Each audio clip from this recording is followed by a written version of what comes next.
few technical difficulties, but we got it working. Because for some reason YouTube does not like the thumbnail I'm using, even though it's a really good thumbnail. So, okay. Let's see. Ranked VOD. 33 kg. And we're already using tracker, so let's just see what we are writing here exactly.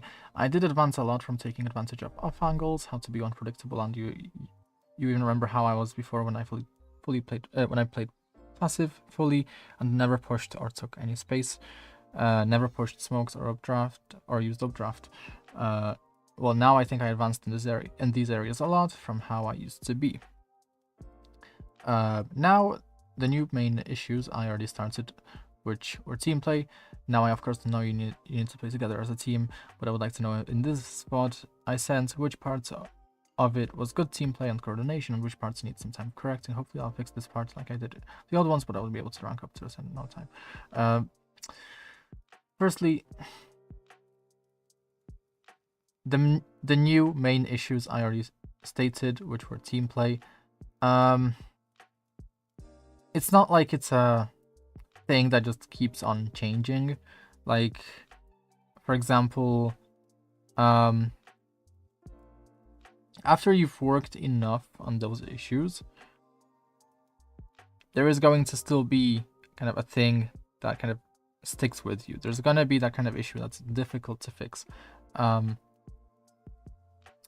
And I don't know if team play is one of those things that's like worth focusing on, not to mention that I am quite weak when it comes to kind of team-based coaching, so I don't really want to be fixating on that just yet, when like even up to Immortal 3 we don't really need to concern ourselves with that. Instead, what we do want to concern ourselves with is just kind of the very basic and fundamental ideas of teamwork. So trading teammates, requesting utility, supporting teammates with utility, just very basic things, you know. We don't need any kind of crazy coordinated gameplay, even if we're playing with a 5-stack or a trio or duo, because hopefully all the players in your party are also going to be more or less the same rank as you. Obviously, that if they are very diverse ranks, then it's going to be more likely you encounter smurfs or just very unbalanced matchmaking, which is going to result in you getting a lot of kills that were perhaps too easy and a lot of kills that perhaps you never were able to get in the first place because maybe there's a player that's just way too difficult to fight on the enemy team. So we do want that balance. We don't want to have fights that we normally wouldn't experience in a balanced environment, and we don't want to have fights that we have no chance of winning, and therefore are also not authentic to kind of a balanced environment. Obviously, having the enemy be slightly more difficult than what you're used to is good for improvement, but there's a point when it has diminishing returns. And for example, if you want to improve, and you, for example, do want to learn from better players, for example, you buy like a Radiant account and you go play in Radiant lobbies, that's not going to work for improvement because there's too many things missing in your knowledge for that to happen, obviously, right? Like there's a lot of things you need to be aware of to be able to learn effectively from Radiant Elo. So there is that point when the enemy can be too difficult or too easy, and you're just not going to learn very much, if anything. For example, if you have a bronze player in your 5-stack, then the enemy might also have some bronze player. You killing that bronze player does nothing to you, absolutely nothing. So, okay, so we don't want to be moving on from issues so quickly.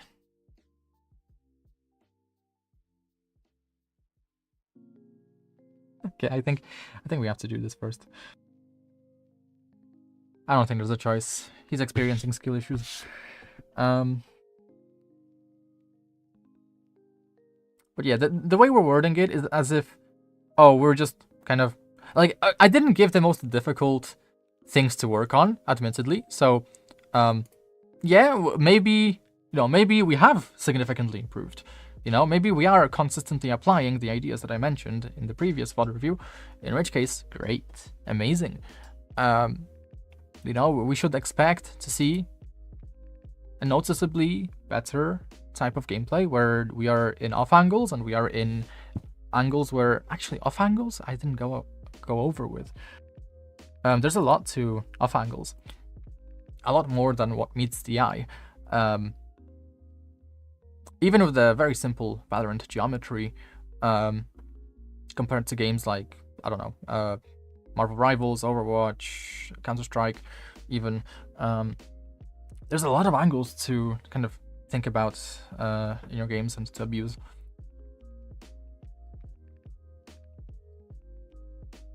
Okay, I'm gonna just demonstrate some of the jumps. They're definitely possible. I know there's a few that are not possible.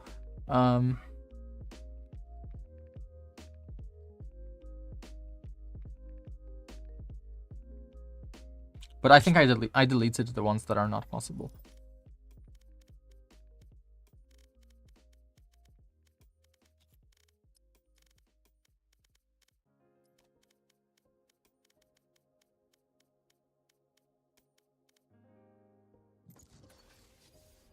Okay.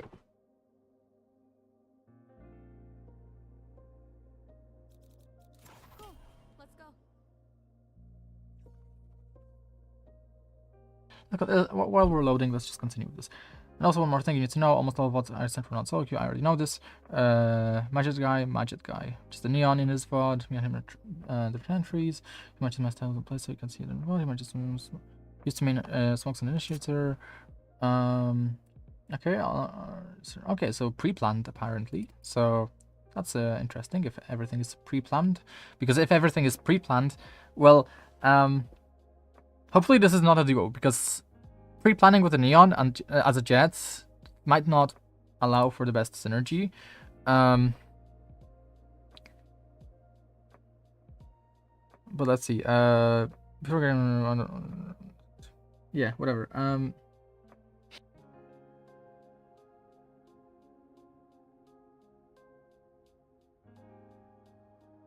So first things first, this jump here is apparently really difficult. So let's start with this jump. This jump is 100% possible.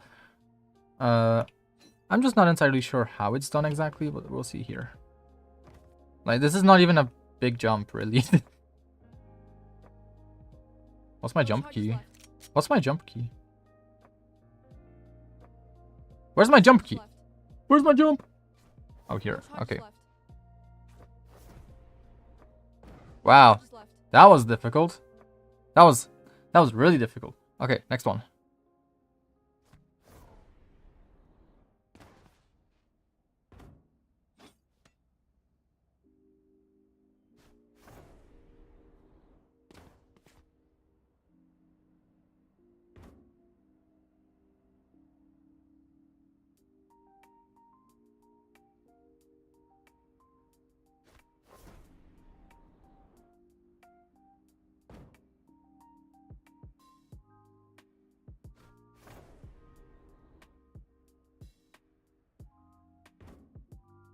Seconds left. Okay, I see. I was not crouching. What's my crouch key? What the hell?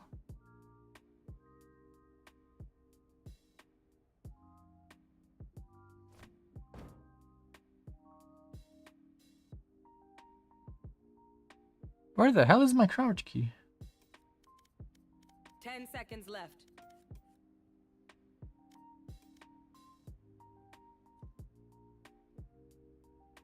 Ah, because I changed my keyboard configuration. I see.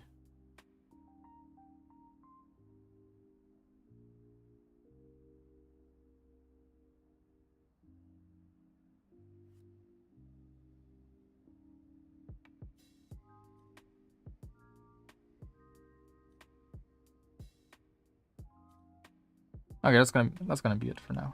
Okay. Okay, did it instantly with a crouch. Next one. Yeah, I don't know if this is possible, but it might be actually. Oh yeah, it's possible for sure.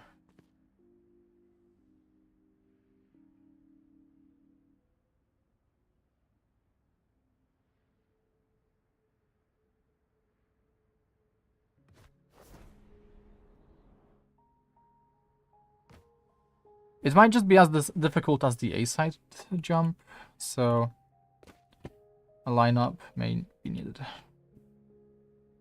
We might need a lineup. And also, it doesn't... I'm not sure if...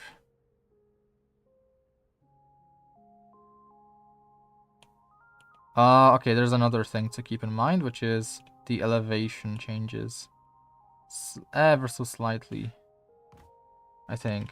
So we want to be on this edge, I believe.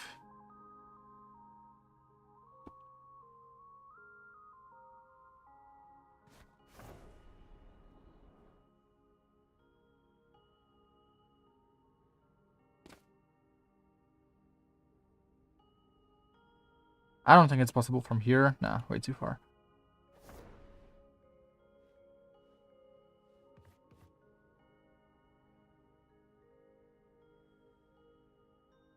To use this as a lineup spot? Maybe.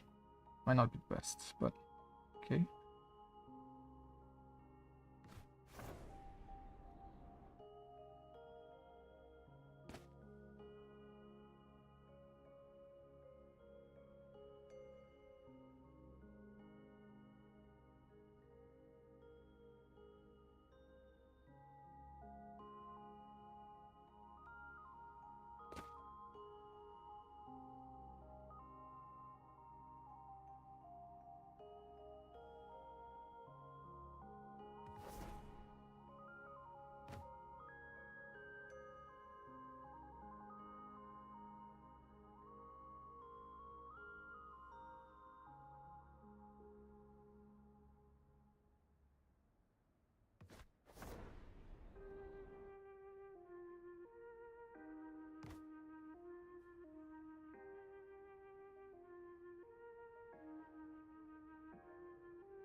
It has to be possible, I think.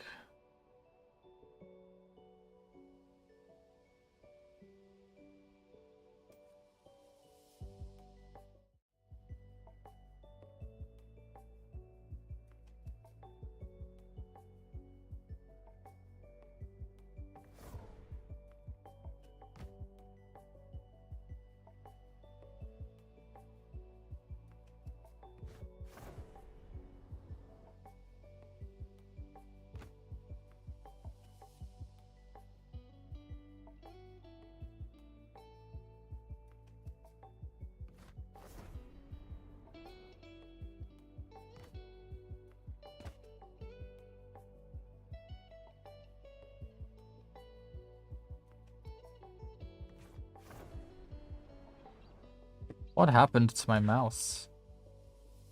Bugged out.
Yeah, it's possible.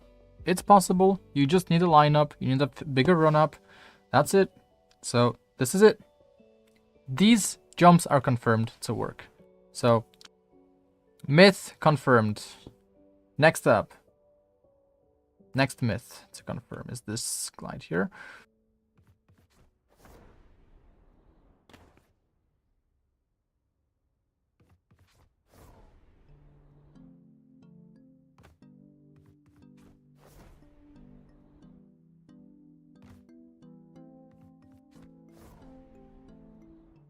It might be possible, but again, very precise. But this is not as advantageous as this glide. Okay, so for this glide, let's see. We have to be really super precise.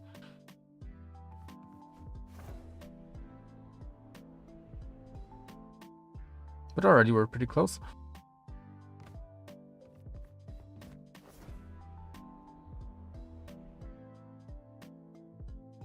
I wonder which one's better, whether jumping from the ledge or from the other, or from the balcony is better.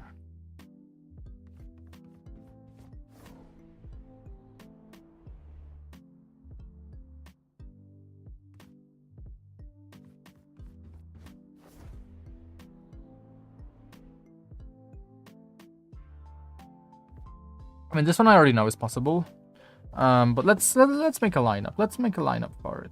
Just so that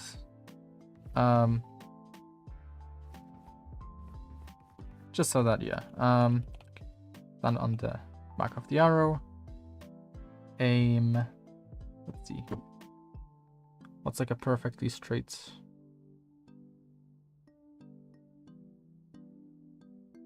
I mean, the arrow is pretty straight, to be honest.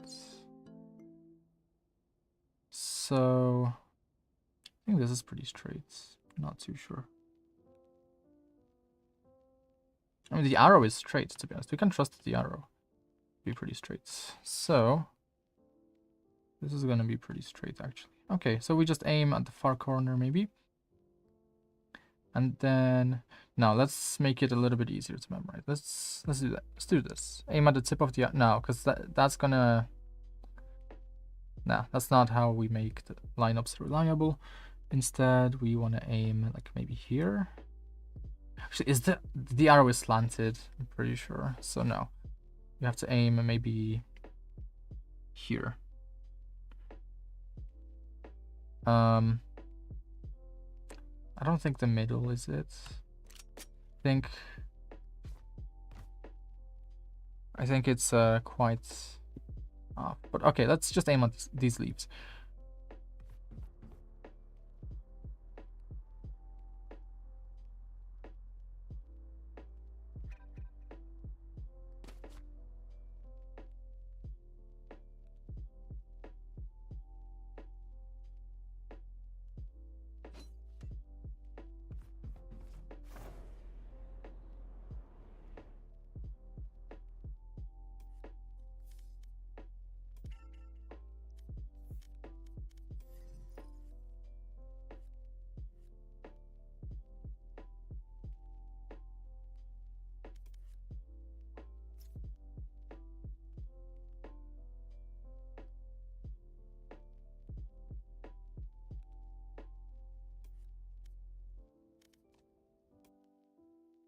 Okay. I already confirmed that one of the jump works. One of the jumps work. It just needs a lineup for it to be consistent. I was making a lineup for Frankfurt. What is the difference? We're gonna play custom now.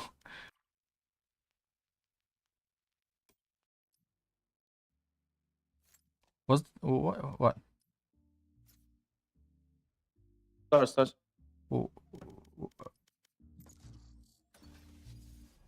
I'm so confused. But yeah, I don't know if you were watching the stream, but I already got a lineup for all of the jumps on the B site. Now it's just the A site that I'm making lineups for to get it consistent.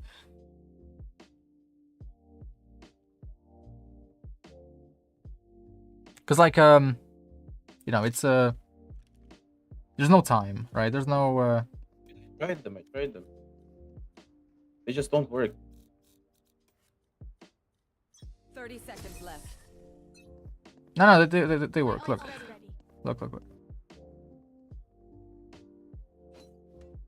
Like, this is the easier jump as well, so I'm not sure why you're struggling with this one. This one's easy. But I mean, like the second one. This one. No, the second. This one's also easy. This one's also easy. Look. Wait, do it. What? It's this one that is super hard. It's this one that is insane. Wait. For this one, yeah. See? What? Yeah. Dude, what? Yeah. I mean, dude. Just try it. Well, don't doubt the fucking coach, dude. And this one, you're not gonna be able to get ever because it requires a lineup. I have the lineup. I just made it, so. And also, you already did it wrong because you are trying to get on the taller part of it. I know. It's like there's pixels difference. Yes. Here. You mean like this box, right? No. That is not a hitbox. You can't jump on that. It's just the pallet. Here. It's just the This one pallet. right Yeah, you have to be on the very corner. You need to land it on the corner of it. But you're not gonna be able to do it because it's very precise. I can though. I can. I don't know if I'll do it first try, but.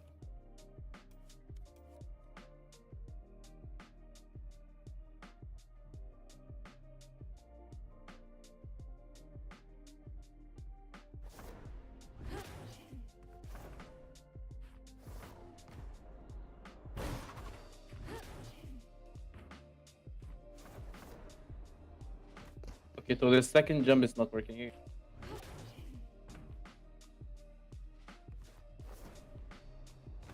Oh, I did it. Oh, you did it. Let's go. Third try. Yeah. Wait, so this one right here. Yeah, this one you just gotta crouch for. It's not even a skill jump. But for this one, I do need to make an actual tutorial because no one's gonna get this one. No one, ever. Like, only coaching programs Do I have... stand in the middle or what? No, it's just a basic jump. Just run up and jump and crouch once you get close. Also, you have gun out. I don't know why you have gun out. You need to have knife out because you move faster when you have knife out. Oh, okay. Yes, yes. And then you just crouch at the very end. You just crouch before you hit it.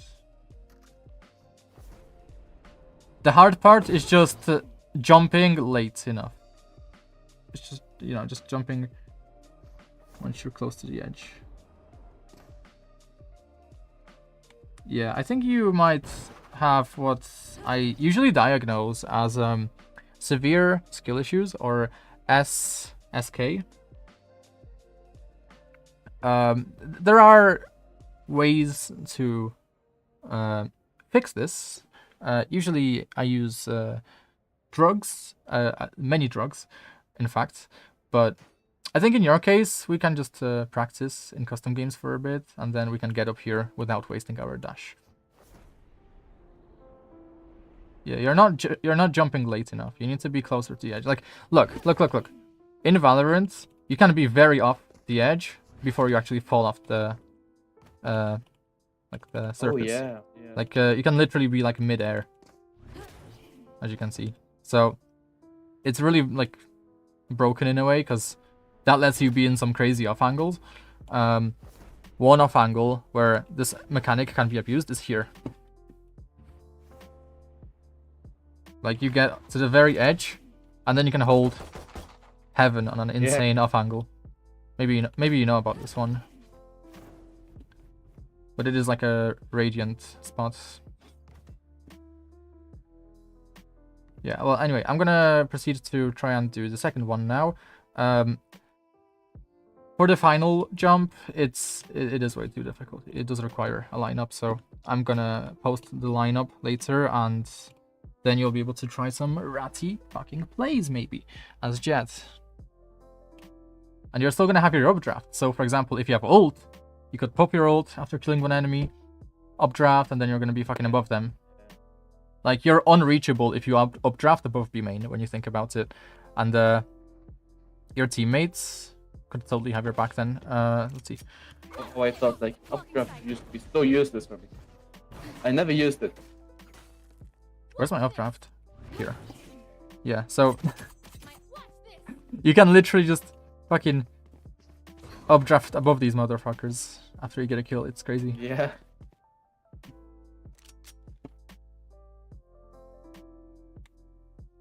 So it's not even like, you don't even need a dash in that spot. Like, I think a dash helps, but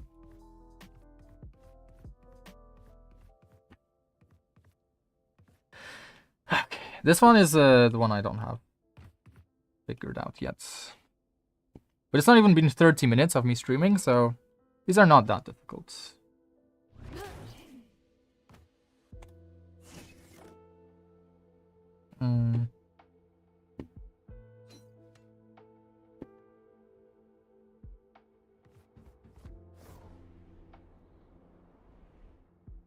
Yeah, you see? No, do you see? No, you don't see. You never see. I mean, it's You're fucking useless blind. overall. You have a walking stick. You walk around the world with a walking cane in your hand because you can't see in front of yourself.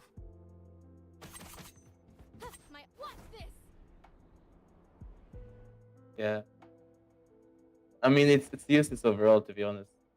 It's useless. Yeah, it's useless. What do you mean it's useless, dude? Okay, you stand right here. But like, what next? Like, even if they push, dude, they have like most of the space, you know.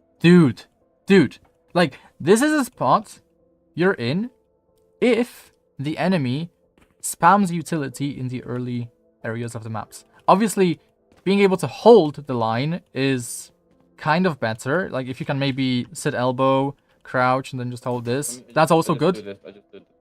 I request one flash or a stun. Yeah, but that's like a default position. That's a default position you're in if you're not gonna get fucked by enemy utility.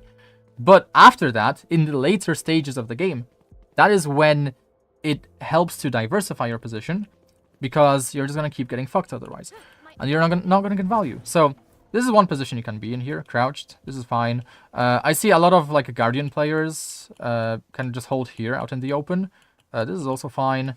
I personally like to place back here, just because I get a fast rotate to B. You're saying these positions are useless? No, just look. For example, I'm pushing, okay, from lobby. First thing I'm gonna see is screens. First thing I'm gonna get aim at is screens. All these ports right here, these ones will be like secondary crosshair placements, you know? I mean, like, yeah. My first crosshair placement will be on this area right here. That is true, but I can't explain to you why crouching in this spot here and holding wide works. Yeah, crouching. Like, I think the reason is because players just overswing. In ranked, players will overswing this angle. So what's gonna happen is if you get into the spot, I'll show you. Like, you get into the spot maybe. Like, not this spot, the holding spot. Oh, okay. Like, usually when I play that angle, what happens is players will just overswing this, and yeah, they're not really gonna be crosshair placed specifically for where you're holding. Like, this is a really good holding spot because as they overswing, they can't really stop and shoot you. I mean, yeah. Unless they're specifically ready for you, right? They need to stop and then shoot. They can't just like run and then shoot you unless they have like jet ult. So if they keep on moving, if you hold this tight enough behind cover, if they keep on moving and you miss your initial shot, and then they stop, they react to you, and then they try to shoot you, you're already in cover. So it's like you naturally get like at least one shot in before you need to get off the angle, which is fine. It's completely fine. But yeah, alternatively, standing out in the open is also great because again, players overswing, so you holding wide, you'll probably get a shot in. Like, if I'm just your typical like ranked player, I'm just gonna fucking overswing. What, you wanna see what it looks like? From which perspective? Like, wherever you go, I'll go to the opposite spot. So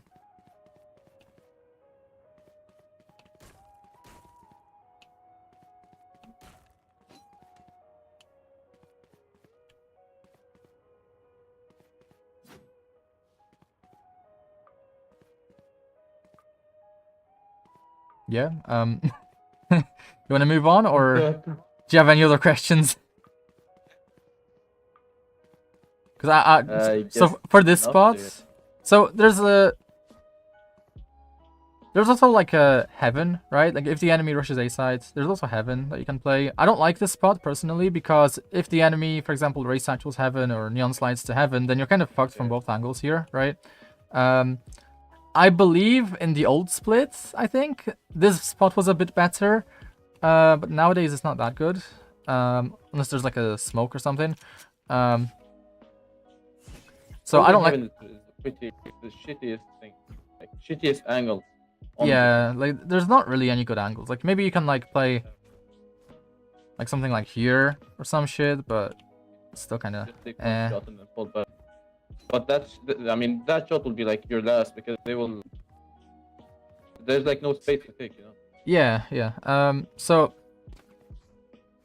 this is why I like this spot a bit more, because if you do have heaven control, obviously heaven is kind of priority to maintain control of on defense. But let's say heaven is not a worry, then what you can do is just kind of hold with an operator, especially. Like this is fine with a vandal.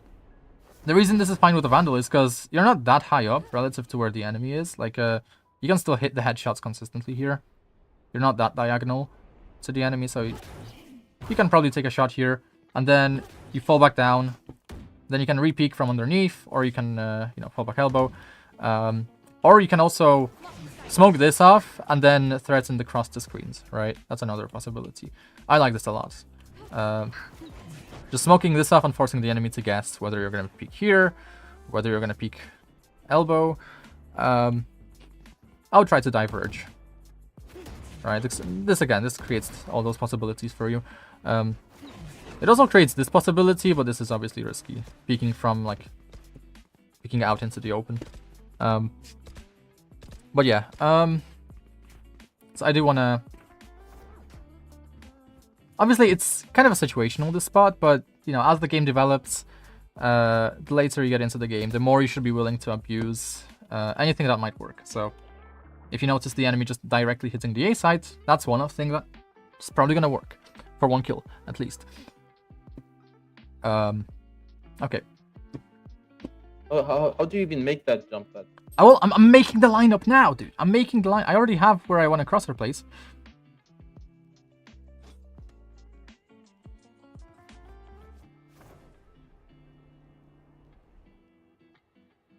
Tiger says he can make the jump like 4 times out of 10.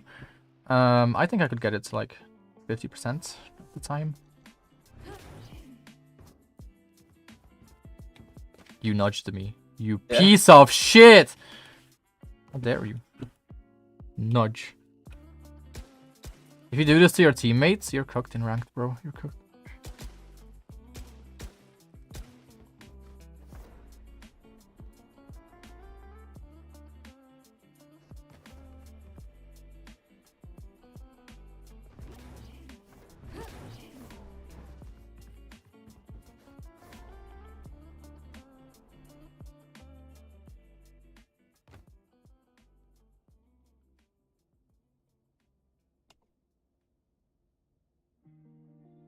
I'm just aiming at the hanging grass of the flower pot. Here. Yeah.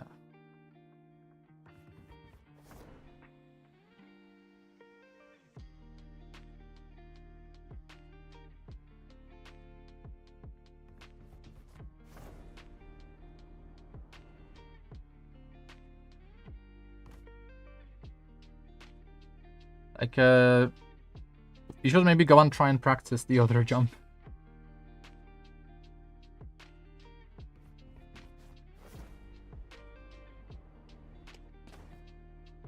Okay. You can do what you want, honestly.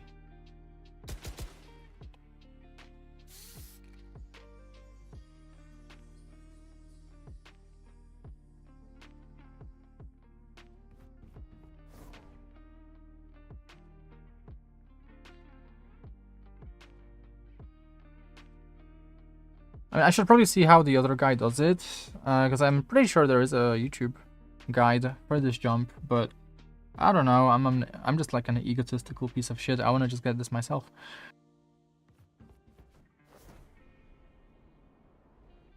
Like, this is obviously not good enough. It needs to be way more precise. So maybe the run up is not sufficient, and maybe I should attempt the.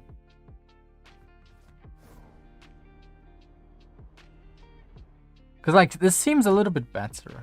Like, jumping off this ledge seems a bit better. Not too sure.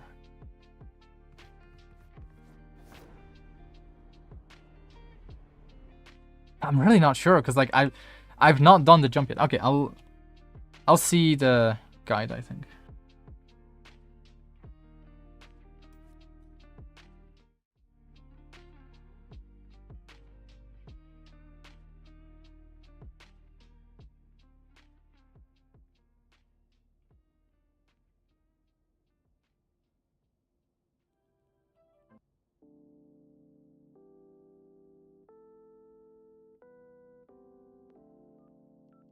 Is this even the video, though? Because this seems to cover ascent.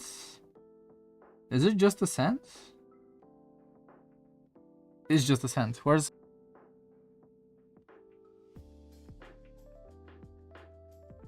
Huh.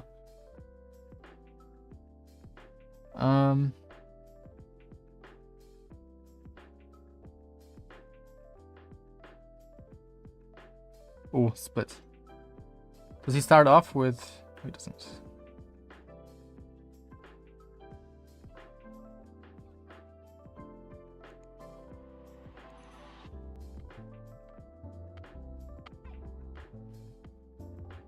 That's cool, but using a draft for that is not too good.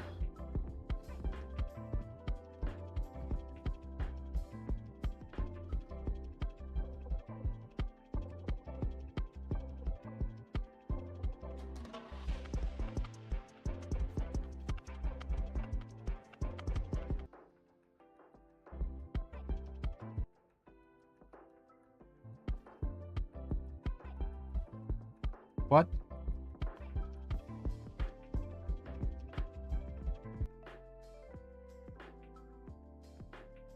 He doesn't show it. So shit.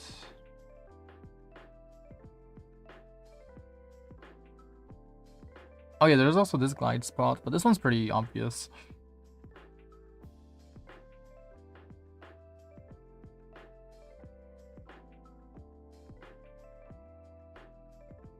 Maybe this. You mightn't have seen is by jumping on this box, gliding, hugging the wall, and then you can crouch to make it. Yeah, but this is really situational because you need to watch out for the enemies pushing, so there needs to be something separating you from the enemy, like a smoke. However, because you're so elevated, there might be an enemy kind of seeing above the smoke, potentially. It's kind of risky. Right onto this platform. And if you want to get back to A site, you can do the exact same thing by just crouching and reaching here. The second skill jump is this A site box. You want to run and jump right at the edge, glide, and just hold straight and crouch. You'll be able to make it here. Okay. So he does it just off the edge. Literally just off the edge. And he didn't have that much of a run up for it, so I can probably just be on the arrow.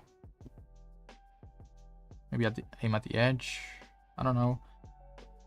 How do I even determine whether I'm straight? Is there a way to determine using textures whether I'm like straight?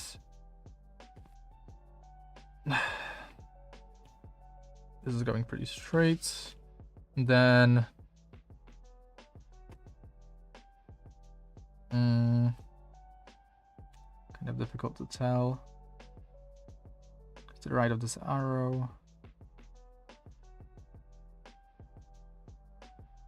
What's my ping key? How do I ping?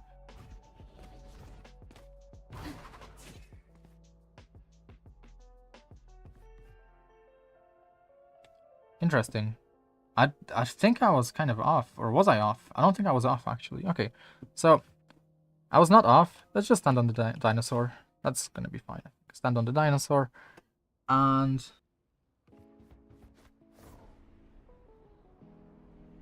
that was close.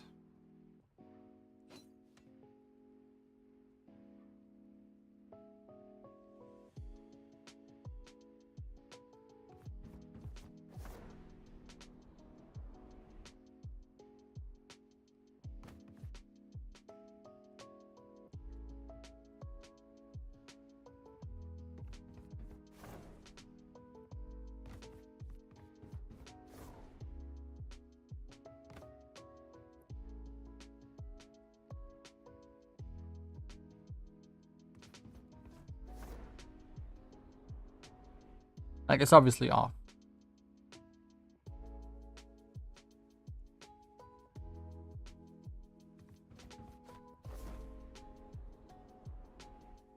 I thought that was it. I thought that was it. What the hell?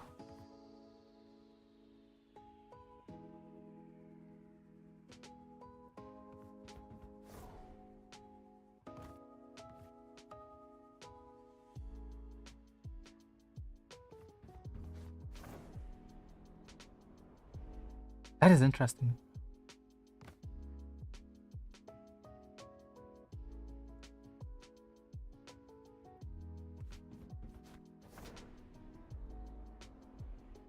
What?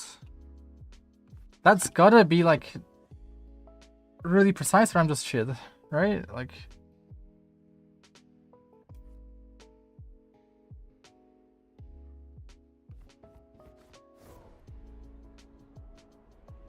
what? I thought that was it. Like, I have enough of a run up. I think the angle is good. The angle good? I think so. Maybe I'm a bit too much to the right. Maybe left tip of the hat. I don't know.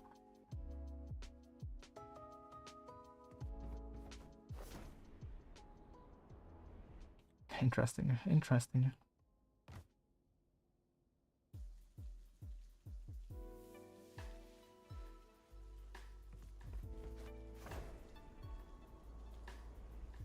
Very interesting.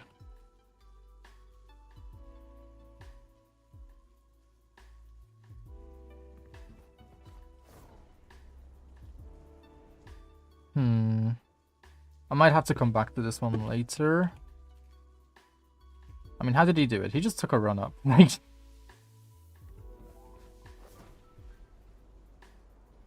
he literally didn't even like try with this one. I don't think this is it. I don't think doing it from here is gonna work. Nah. Okay, I think we move on for now. I'm just gonna record a slice or a segment of where I am doing all the skill jumps on the B side.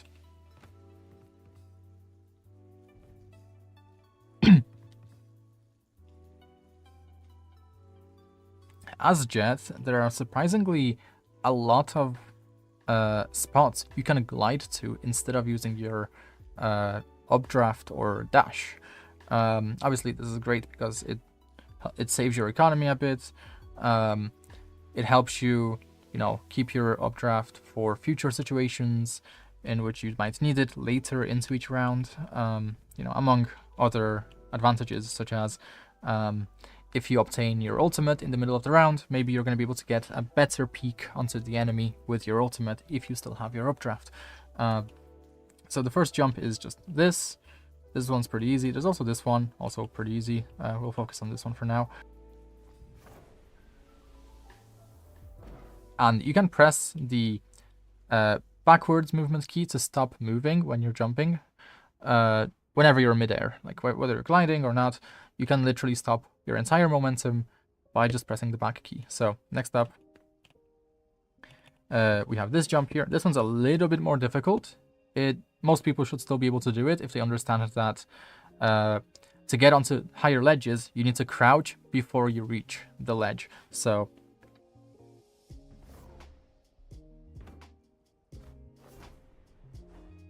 I crouched at the very end, and as you can see, I passed it. Next up is the hardest jump on this bomb site.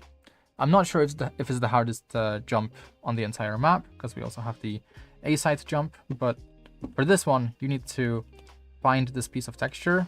You need to move back until the top of your HUD touches the corner of it. And now we have enough speed, or we're going to have enough like run-up time to develop the speed needed to close in onto this. We want to pre-aim into this dark area here, and as our crosshair reaches the top of this barrel, we're gonna want to jump, basically.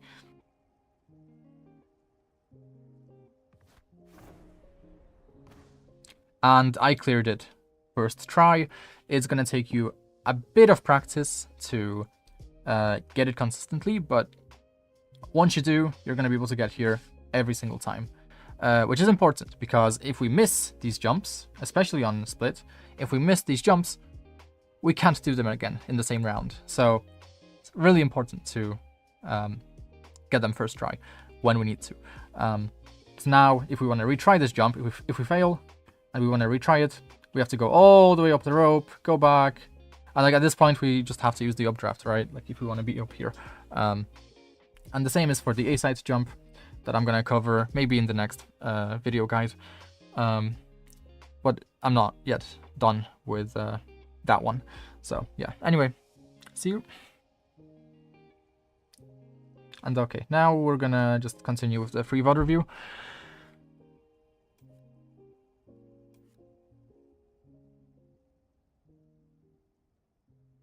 How do I... My brain just short-circuited. Let me think. What? Oh yeah, free VOD review. Free VOD review, yeah. Fuck, dude. The fact my brain just completely shut off means I probably need water. I think I need water, but I do want to start the free VOD review, so...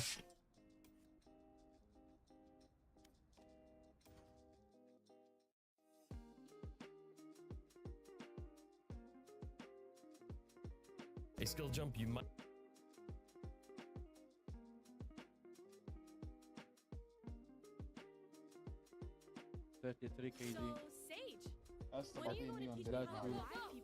Okay, so first things first is, as we discussed on the Discord, there's not much of a point in having the Valorant tracker unless we're going to use it to kind of educate ourselves on how the enemy plays. I don't think I would recommend doing that kind of bullshit, just because there's bigger things to focus on. Way bigger things, I think. Like, this is something that, like, you might want to do in, like, pro level of gameplay, but maybe your IGL or your coach is just going to do that for you, so they're going to be making the plans.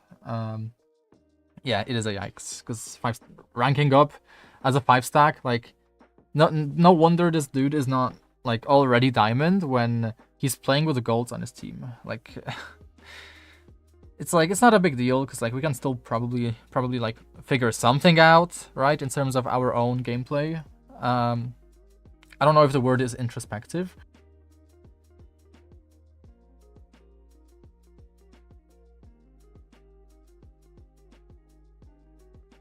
Wow, I love these Google definitions.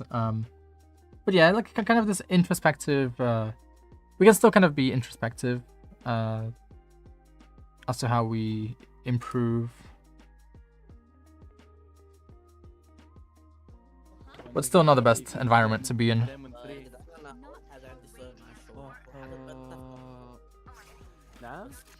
But apparently we have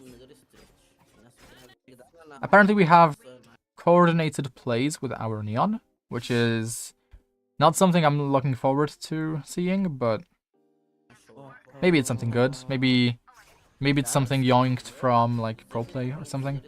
Would be interesting to see.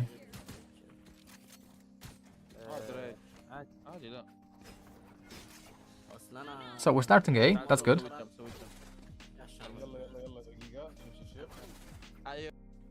So the enemy basically has one sentinel, which means that we can just keep pushing the A site, like, directly. We don't necessarily need to be taking a ramps control or a heaven control. In this scenario, what we want to do is we want to make sure we have smoke elbow and heaven, and that we just push the bomb site, and that's it.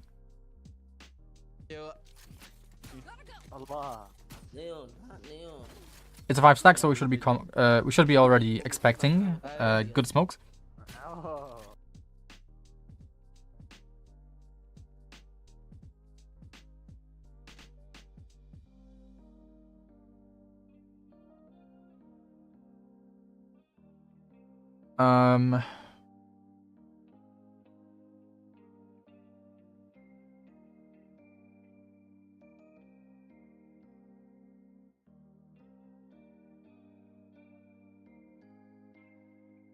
I think those are the smokes. I can't remember.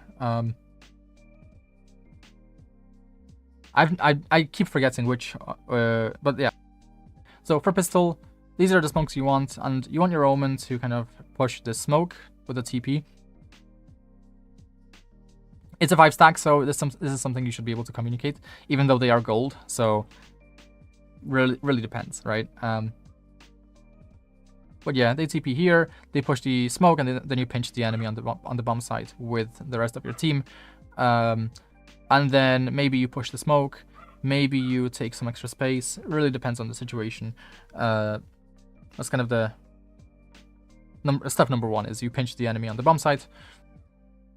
Maybe someone is gonna peek from heaven, but we'll see.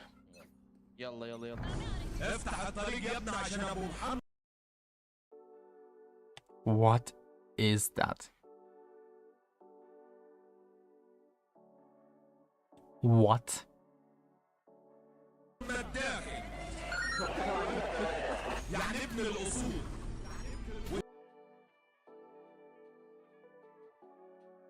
What am I hearing? Is that like a... I can't... Is that like a Twitch donation sound? What is that?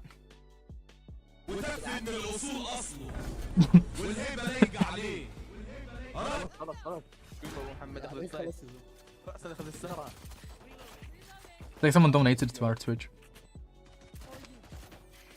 Okay, also, your Sage doesn't really need to wall that. Like, walling that is not necessarily the best call. I think it's fine.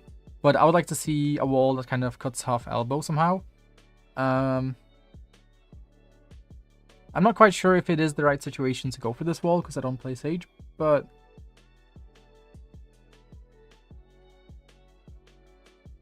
having your Sage, just use some kind of like wall like this maybe. That would be nice. And then you'd be able to, you or your Sage or someone would be able to sit on top of the wall and kind of peek elbow, peek heaven from like a different angle. But instead we're kind of, but it's fine. I think we win. I think we win. I think it's just a really strong execute here. The enemy was not ready for it. Oh, we're solo peeking everything. Don't throw, don't throw, don't throw, don't throw. Now you just want to buy time. You have a smoke.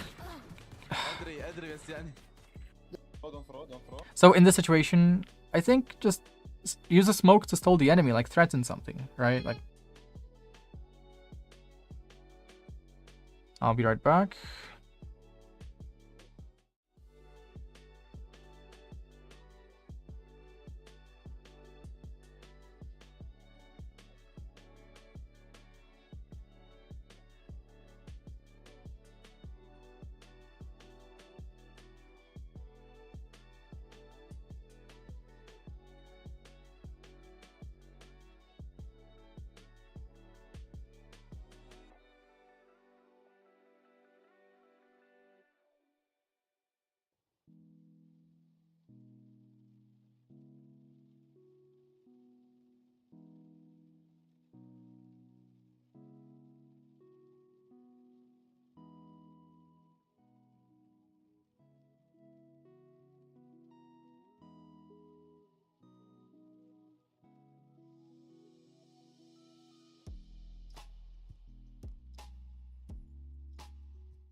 Okay.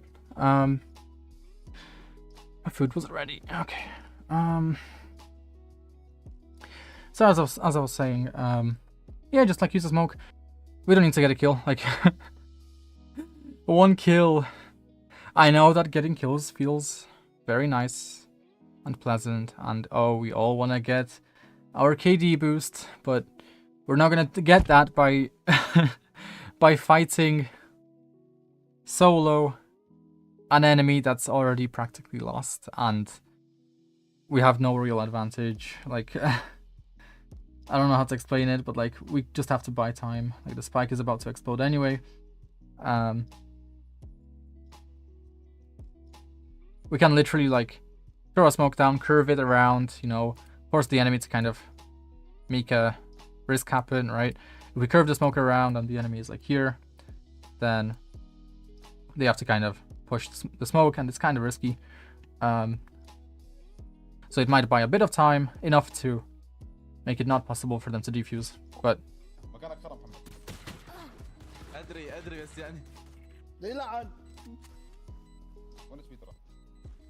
yeah, I just wouldn't hold that angle. I'll just try buy the time.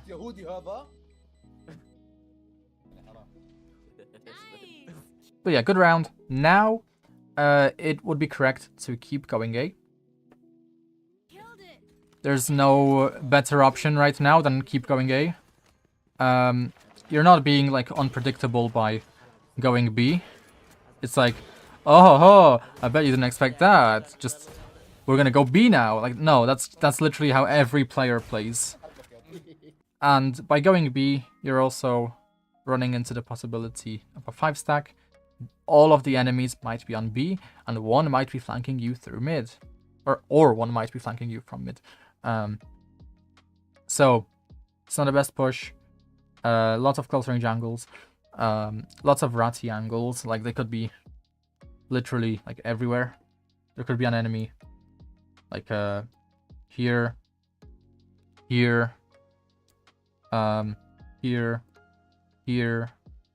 There could be like an enemy ready to like do some shit from by flooding out of alley from yeah. There could be one enemy in the smoke.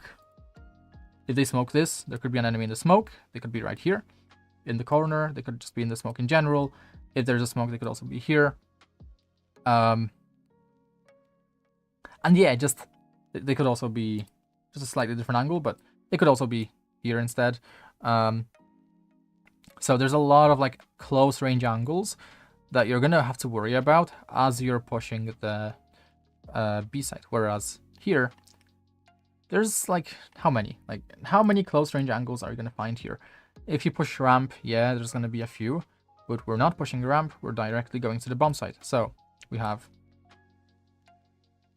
this angle, which is really easy to deal with. Let's be honest here. We have this angle, which we can just peek by like turning right and then swinging wide on it.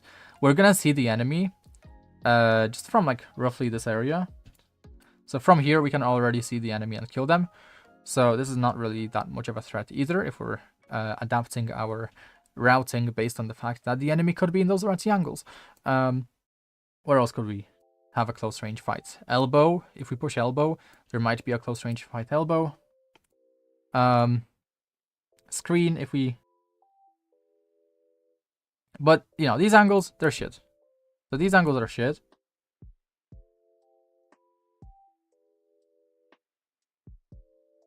So the only two angles that we have to worry about are elbow and screen, basically.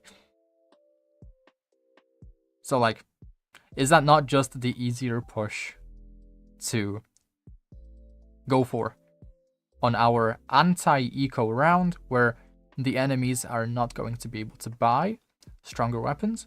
Or if they do, and we still win, their economy will be fucked, and they're just not going to be able to buy shit for a while. So yeah, that's kind of why we just go A again. But also because it's just the less predictable option, considering that every single player in ranked, when they successfully hit one bomb site, they usually, most of the time, go to the opposite bomb site in the next round, no matter what happens. So that's a very predictable, very defaulty kind of course of action that we need to avoid. Because it's literally how good players read bad players, is by just going to the other site on the next round, basically. Like, round one, even if they lose, they know that you're gonna go to the other site next. Because there's no, there's no intention, no real plan. So we default to this kind of autopilot-y kind of course of action.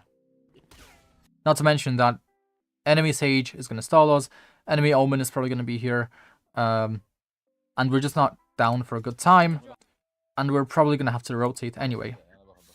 Let's see if my prediction is gonna be accurate here. يلا افتح الطريق يا ابني عشان ابو محمد. لا لا لا لا لا لا لا لا.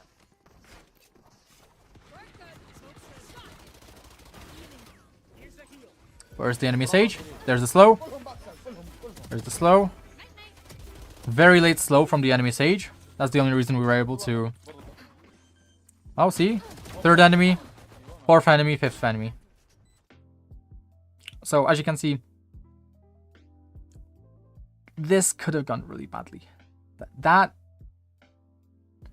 shouldn't have even happened. Like,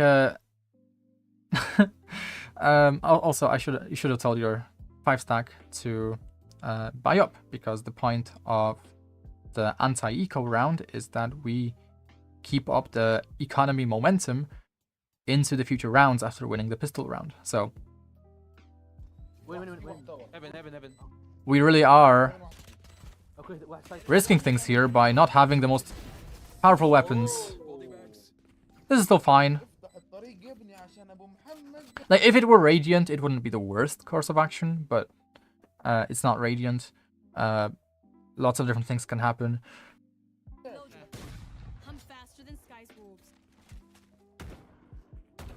But yeah, as you can see, my prediction was still kind of accurate in terms of where the enemy could have played. They did play in one of the angles that I talked about.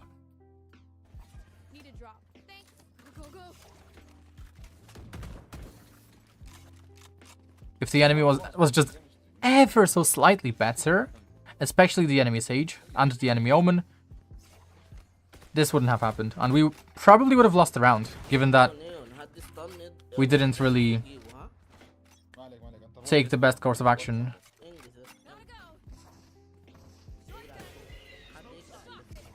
But again, we're back to fine. We're back to fine. Okay, we need to fall back side. Good trade. Amazing trade. Down A. يا اخوي روح باك سايد ما رحت على الديفولت. Everything about this round was perfect until now. And also the fact that we were pushing a smoke with the Guardian. We probably should have picked a better weapon, but otherwise, now we just need to plant a little bit more open because we probably have sight. We killed one enemy on site. We killed one enemy heaven. Now we're probably safe to plant while the smokes are still up.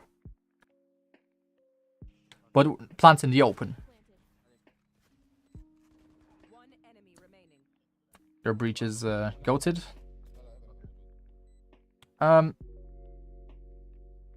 Let's say that you don't want to risk it. Another plant you can go for is... I don't like this plant personally, but...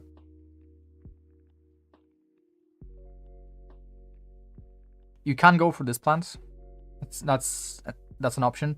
You're still covered from heaven, but your breach, for example, is still going to be able to peek the spike from main. So it's not the worst plant spot.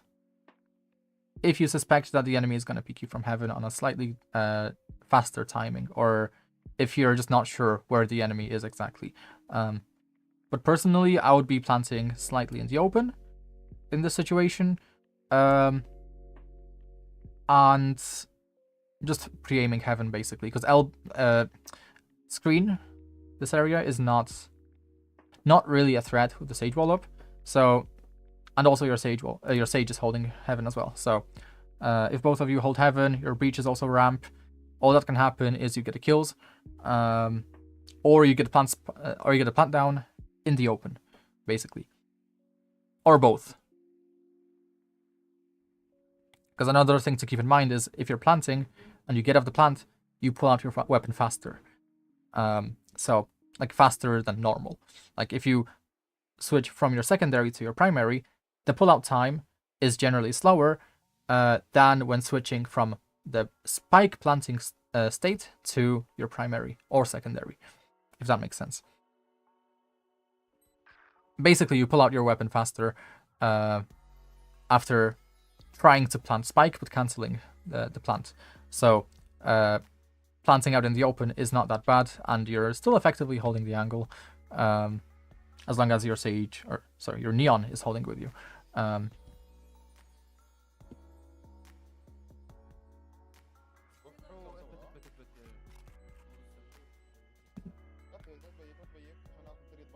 I wouldn't play this position because...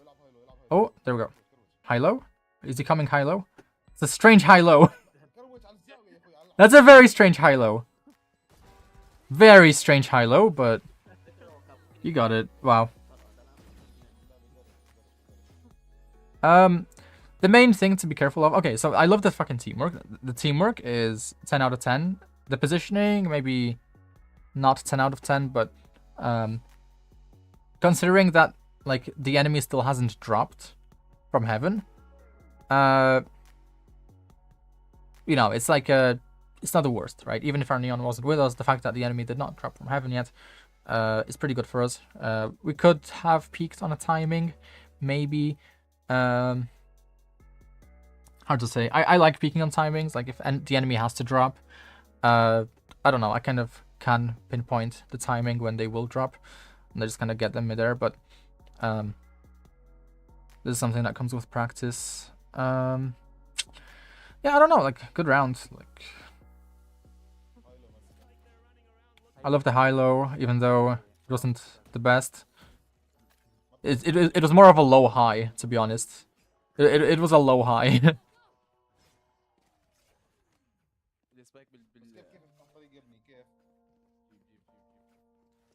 Because you were the low, but you were higher.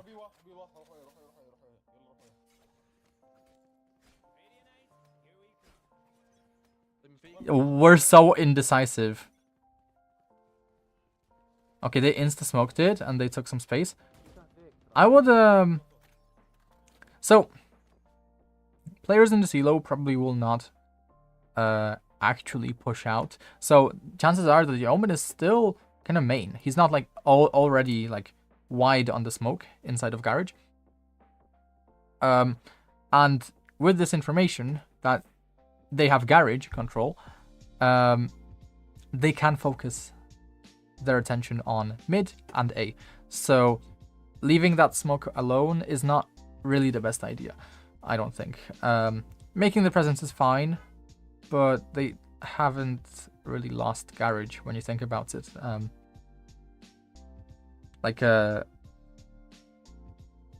They still basically have full information on the fact that it's just one guy, it's just you in Garage, so it's probably not a B hit.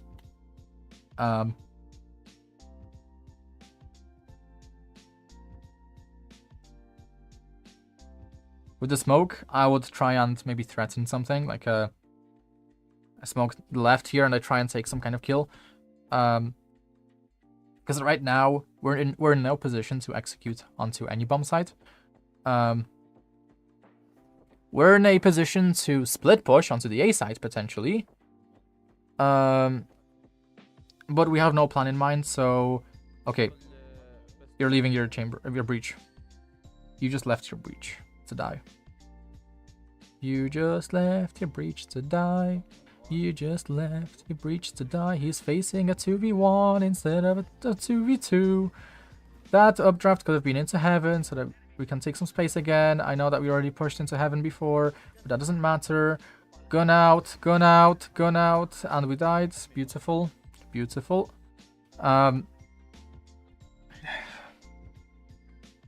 Listen, it's great that we're pushing onto the bomb sites and getting the plant down. That's fucking perfect. But we have never in that round gotten any information on this area. Never. Let that sink in.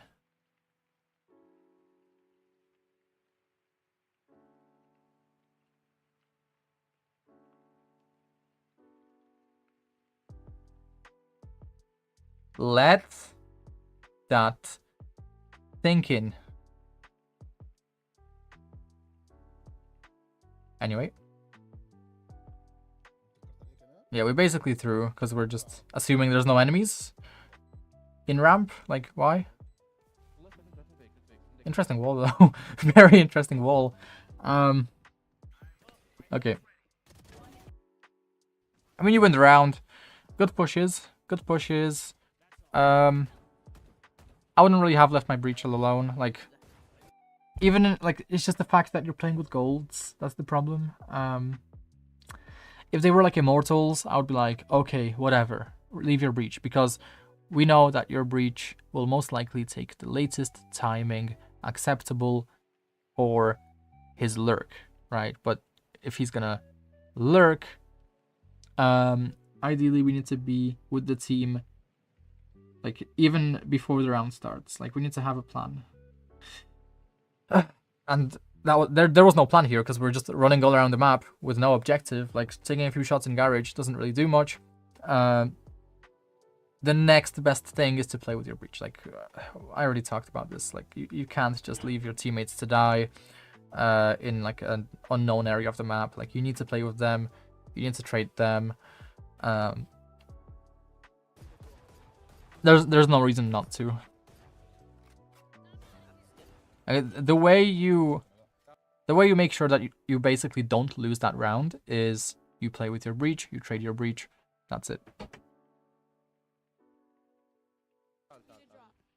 We took some unnecessary risks and quite a bad decision to go back to the A site. If you wanted to go back to the A site, ask your breach to come with you. Ask your breach to not go alone. It's a 5 stack, so he needs to listen. Good, good, good. Can we push? Can we push? Maybe we're waiting for utility, but oh, we missed the timing. Okay, because it's 5 stack, I'm assuming that we can probably call for the breach stun a little bit sooner.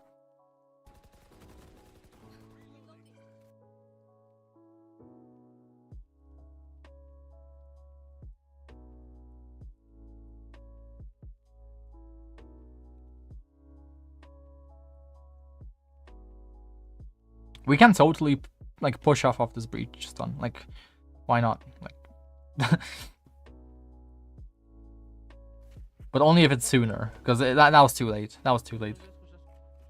Go back, go back, go back. But this is still fine. Like, انا بحس go back, go back. the enemy does expend their utility pretty early, so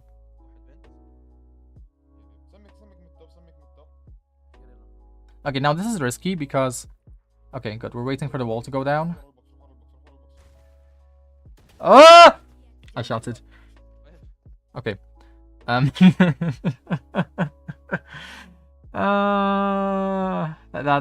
fucking. I expected that to happen. I just didn't want it to happen. I just didn't want it to happen. I was praying on my knees. I was praying on my knees because with the sage wall still up, the smoke going down really encourages the enemy to push out of the smoke. It really encourages the enemy to push out.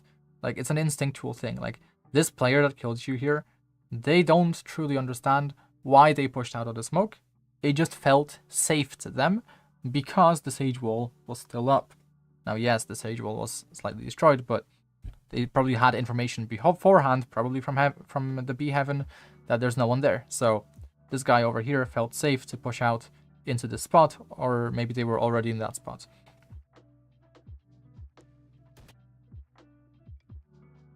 But not clearing it and completely ignoring it, when in this elo, players will actually, even in Radiant, I've seen Grim play behind the wall there. Like, Grim plays that spot in Radiant.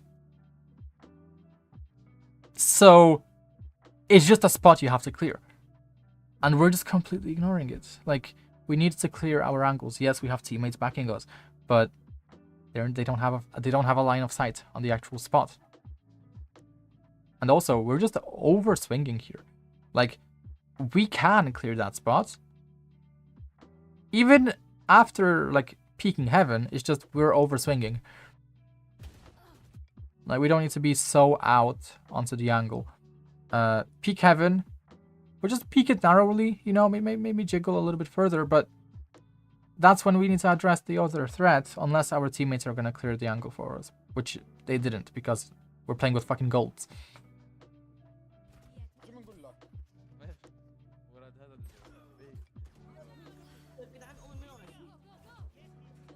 Like, if you're going to play with low-ranked players, you need to match their pace. And the easiest way to do that is to not be the first one to peek these angles.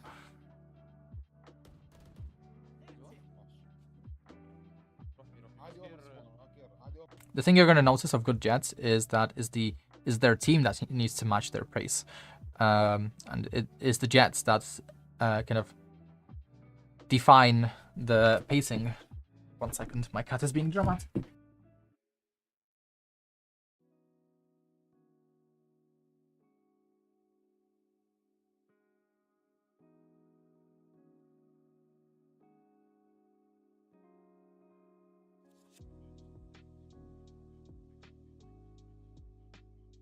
But that's only because they can trust their teammates to adapt, basically.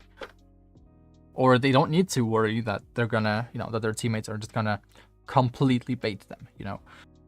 This is not it, basically. Like, put in like one sentence, we basically just need to be aware of when we need to prioritize our life and when it makes sense to bait your golds instead.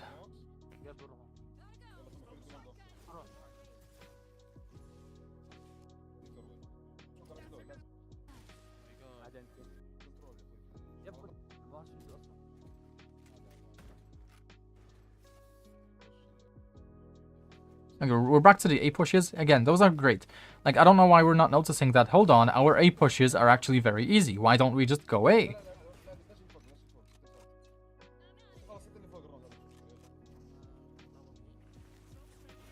We're taking heaven, that's okay.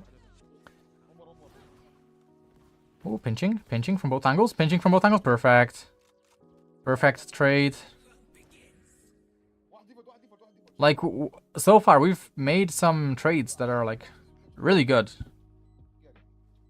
We're exposed to screens. We're exposed to screens. We're exposed to screens. Okay. Ooh. Okay, we know where both are. We know where both are. We know where both are. Sage was heaven. Omen was screens. We don't need to be looking main. We know where they are.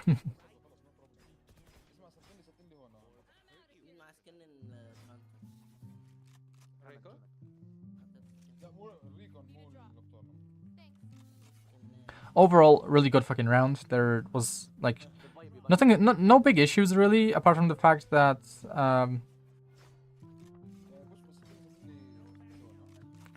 we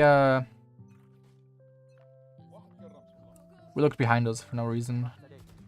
Okay. Neon crossed. Breach has no aftershock. Breach has no aftershock. Breach has no aftershock. I'm sorry. I'm sorry, but what? Okay, I mean that's fine. We're just getting trades in here. Like we're trading. That's great. That's perfect. Playing with our neon now. That's perfect. Now we need to. Okay.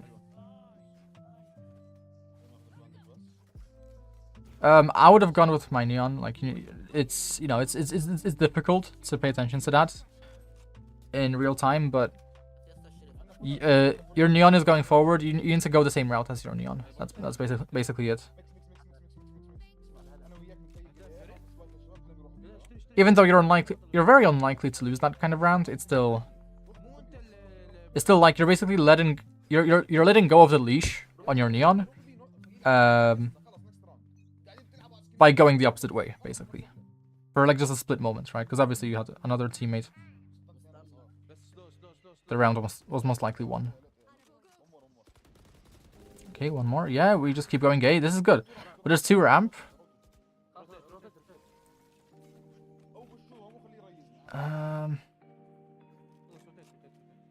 They are going to reclear. If they're good, they would reclear. So this is good. Oh, this is good. This is good. That was good. That was really good.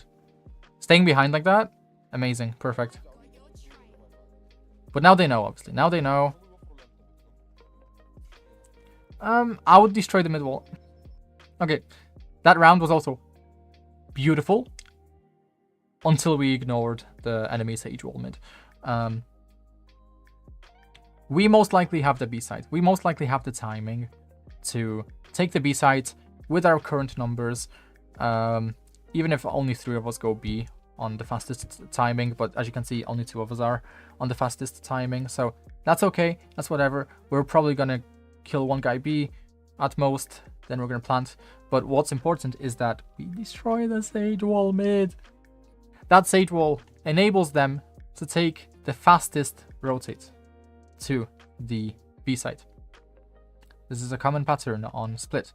Because on a lot of maps, that's a common pattern, because mid on a lot of maps is typically the fastest rotate point. So if the enemy has mid control on maps like Breeze, for example, Breeze, let's see, Breeze, Corrode,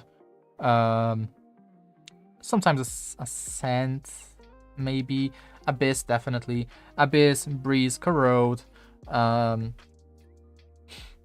let's see, Icebox, maybe, let's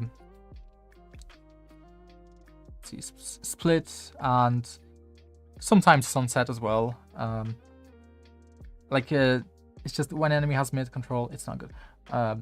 They can just rotate really fucking fast, and to give an idea, they were around the ramp area.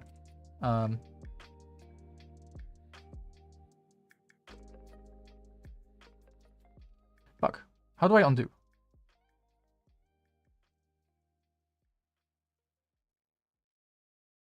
Why is it a straight line? I'm so confused.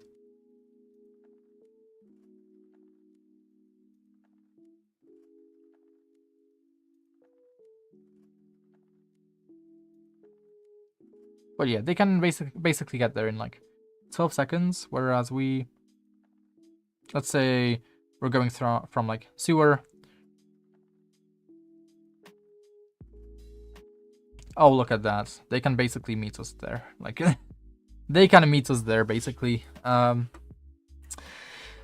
yeah, denying that basically forces the enemy to take the safer route or fight us mid with utility. If they expend their utility for taking mid, they're going to have less utility for the retake, making our post plant more successful. If they decide to take the slow route,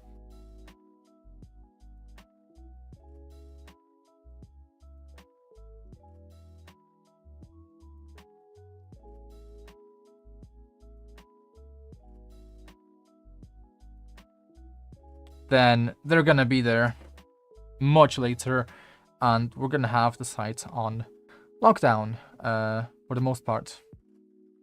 So it's really worth kind of taking your time to just destroy the wall, basically.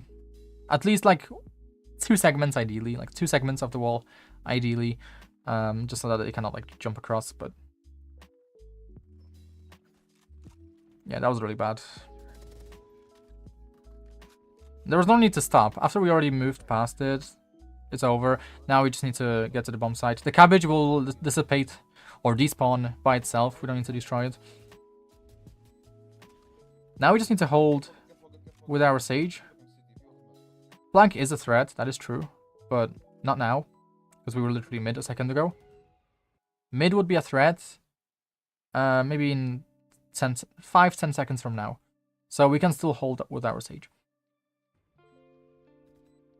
So now 1, 2, 3, 4, 5, 6. There we go. And it's important to understand these timings so that you know when to delegate your attention to the flank to maximize the time that you're playing with your teammates instead. And also, you did hear a footstep, I believe.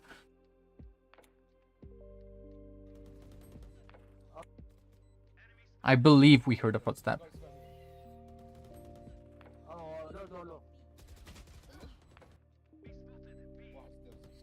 Yeah, we heard a footstep as well. So yeah, it's really important to be aware of those timings. This usually comes with time, but you can just go into a Valo plant to see. Because after we already cleared mid, we know that like they'd have to jump on the wall. Because they're coming from the A site, they would have to go all the way around here, jump on the wall, and then come to us, right? But because we already cleared it, right, they're more likely to just wait for the wall to go down at this point, instead of trying to do the jump when the wall is about to go down anyway. So the time it took us to cross, basically,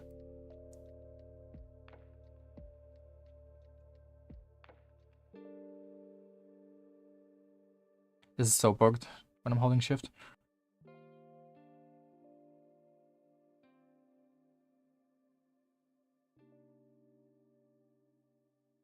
So yeah, we can basically expect them like at most 5 seconds later after we get to the bomb site.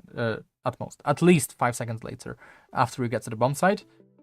You know, 5 to 15 seconds depending on like the exact timing of when the wall went down. But yeah.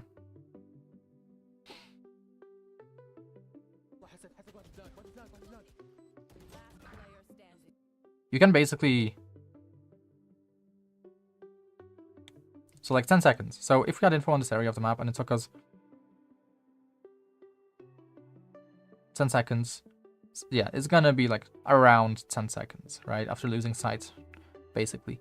Like if we assume that the Sage Wall is down, which it wasn't, so yeah, they would be a bit later naturally because of the Sage Wall.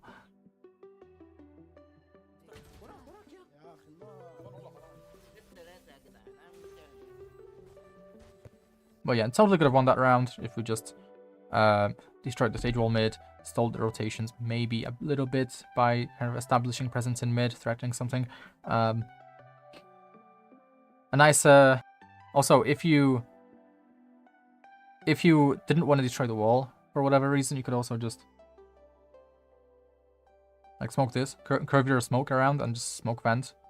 I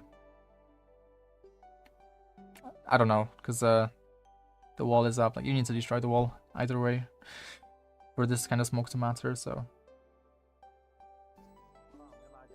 but like, you don't need to push off that smoke. Like you can just smoke it, run away. It's just kind of understanding what you can do to stall the enemy to rotate. Destroying the Sage Wall is 1. Forcing the enemy to push out of the smoke is 2. And just being aware of the timings. Because they were all kind of in the A main area / ramp. So they're not that far away from reaching the B sites through mid.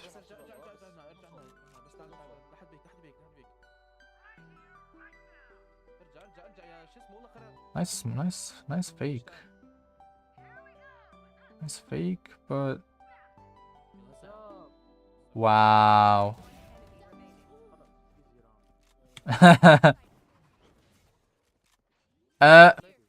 Why did we flick right and not left? This is literally backwards. This is literally backwards. I know that it's like very unlikely for them to be in the left corner, but flicking to the right doesn't accomplish much. Like your teammates already see it. Like your teammates are double peeking it, so that information is not as valuable as the left side information, because if there is an enemy, like this is low enough elo where it might happen. If there is an enemy just sitting in that corner behind us, guess what? You're all dead. Unlikely, but it could happen. And like, I would just like, fuck it, dude. Clear it now. Like, after you're done planting the spike, clear it now. Like, why the fuck not? We probably have backside cleared, probably, I'm saying, because... Okay, yeah. So backside is clear, but yeah, still risky. We're still taking some unnecessary risks. This would be especially bad if like the enemy had a Yoru, for example.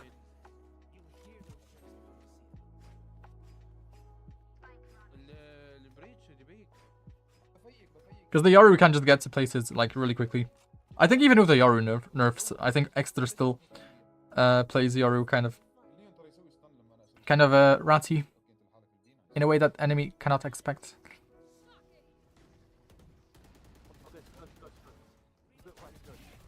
Good. Okay, now we're starting to get predictable here. But that's okay. Because they were preoccupied with ramp. This is okay. I'll be careful of vents. I'll not turn my back from it.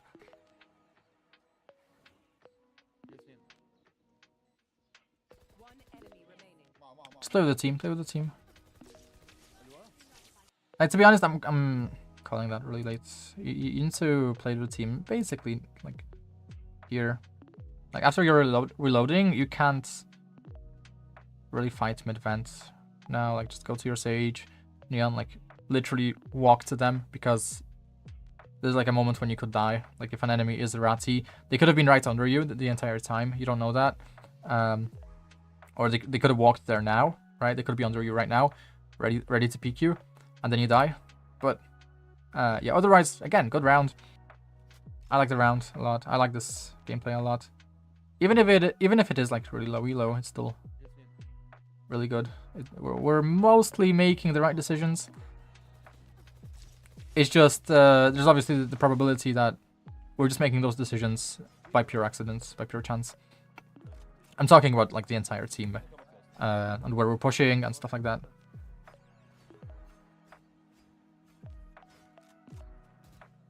بريتش تعالوا تعالوا ايه مرة ثانية مش فاهم يعني بريتش سوي استنى هنا.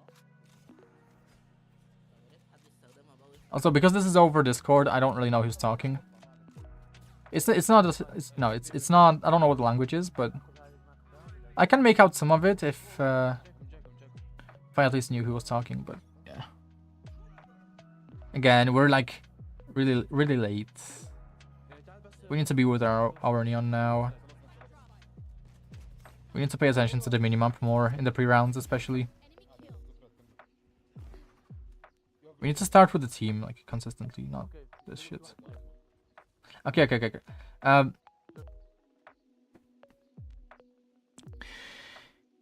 We spent a lot of time here, just kind of running around heaven, exposing ourselves to different timings that the enemy could take on us. None of which the enemy made use of. I would try and smoke this, I think. No, I wouldn't. Shit, that's backwards. That's backwards. I would try and smoke this here, I think. I'm not sure. Because there's going to be something you can do here, because we're just running around heaven.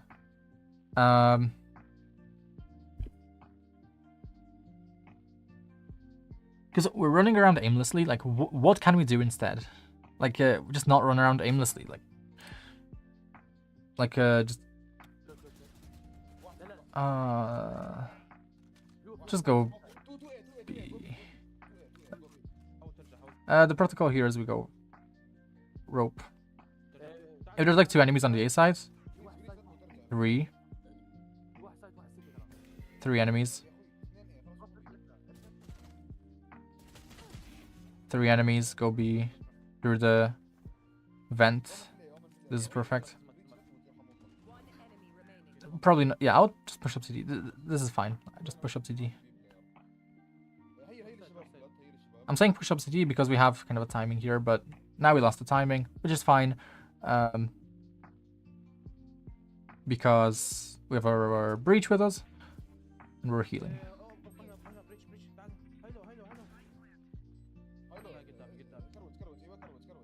Breach doesn't know what a high-low is. I'm sorry, dude. I'm so sorry. I am so sorry, dude. But that's what you get when you play with golds. You just that.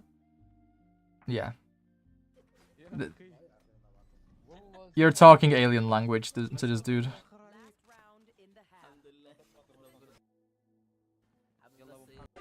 Okay, I want to see you start with the team up against the spawn barrier because timings are important.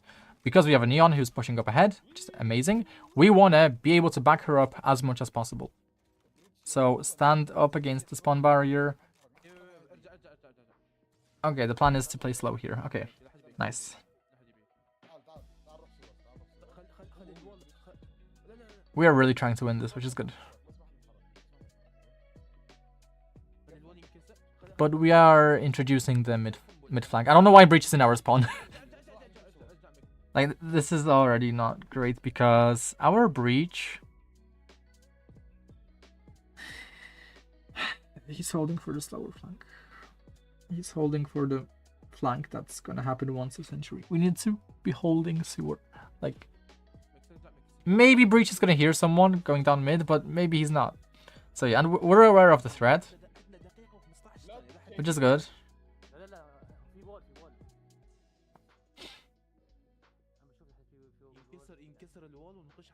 But it's unlikely the enemy will push down mid just because they're walling it. So if they are gonna push down mid, it's now. Alright, the stage wall was an A. Okay. So they could have pushed down mid. That's true. And there we go, ladies and gents. Our inability to clear angles punishes us, finally. Beautiful. حاول ترجع حاول ترجع. Beautiful. شفت وروح من الجنب كده. اوه ما يبغى اخ. Yeah, and we lose the round. Player standing. لازم بالله حسيت روح وانا راقب فيك. تمك بوث سايد سيف بس بريتش تجيمي. اسمع ميكس اللي هون We تمام. want our breach, but it's a bit too late. هون في السايد سوي يستنى. I think. I don't know if we were coming to our breach. لحظة عرفنا نسمي It's a bit صح؟ confusing. But okay, this is an okay spot. تسمك اسمع هنا. But مو تسمك هنا.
Okay.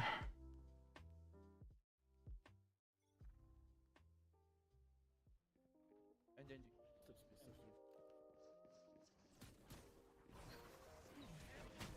That's good. 4 بعرفش في خامس ولا وين. I don't think it's the best angle, but خشوا علي خرجوا علي كلهم. Spike planted. نيون لو ورينا هذا. like we're planning ahead as to how we will use utility. It's pretty simple, but اومن 60 سكاي 13. it's okay. I just don't think we're gonna be able to get a kill like that. مطر زي مرة تبيك.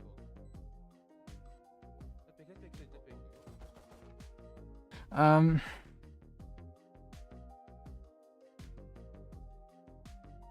if you do want to play that angle, again, it's kind of the same as when we talked about on the way Evis.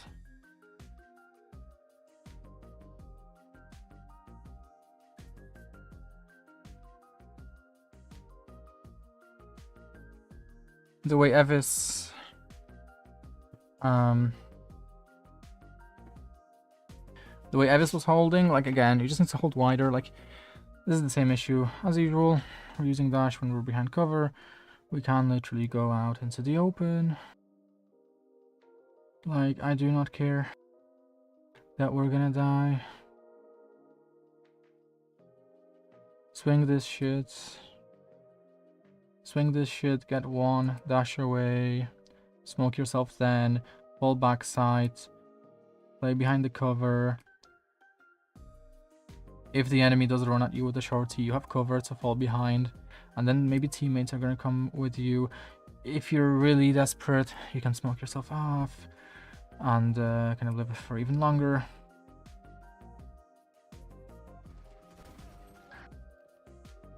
We did only have one smoke. We did only have one smoke because we bought Ghost. But given the angle, we can probably use classic and shields. It's another thing is, you know, like if we were a bit further, maybe not, but these are close range fights, dude. Like a classic is just gonna be slightly better.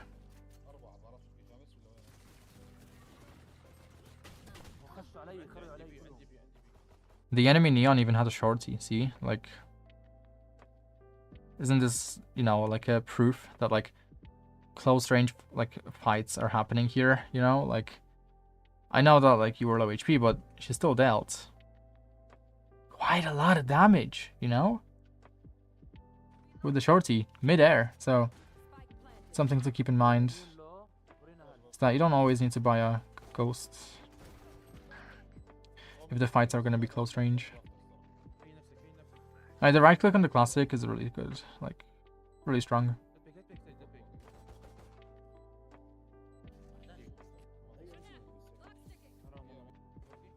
So like what we can do alternatively, like if we do want to play Ratty, now we know that there's this jump we can perform, right? Which I think I already made the guide for it, which I'm gonna clip later. But we know that we can play this angle now, so we can play this angle with a Ghost classic if we want, you know, whatever is gonna get us the kills the most, right? But I think if we can't get this jump right, you know, just sit in the other corner, which is what we did. But you can tuck here, and then, you know, swing on a timing, basically. Like, if the Skydog is coming, swing off the enemy Skydog, right?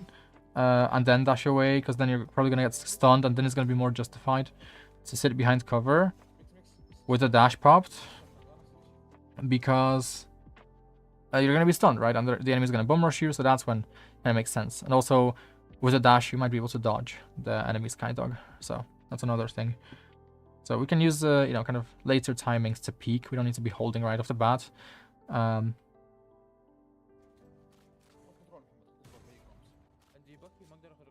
obviously the advantage of like a later timing to peak is that you might get a little bit easier fights, because if the enemy is pushing up this choke point, first of all, they're probably not going to be looking at you. Second of all, they're going to be walking forwards instead of sideways. And if the enemy walks sideways, it's obviously like really easy for the enemy to just move past your crosshair, which is what happened, right? And the enemy Neon just walked past your crosshair. So you try and aim for peeking the enemy when they are in these kinds of positions where they can't really swing past your crosshair, but they can swing into your crosshair. And that usually just means waiting for the enemy to push up just a little bit further. But yeah, I don't think the position was bad, it's just the way we play it is not great. It's not going to give us any kills.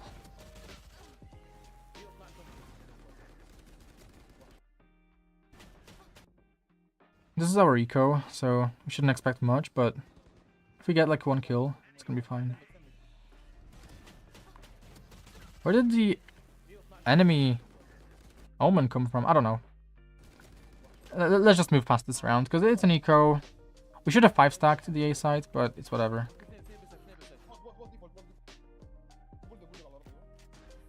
It's winnable, but we're dead, so. Okay, nice win. طب مين يلعب فيه؟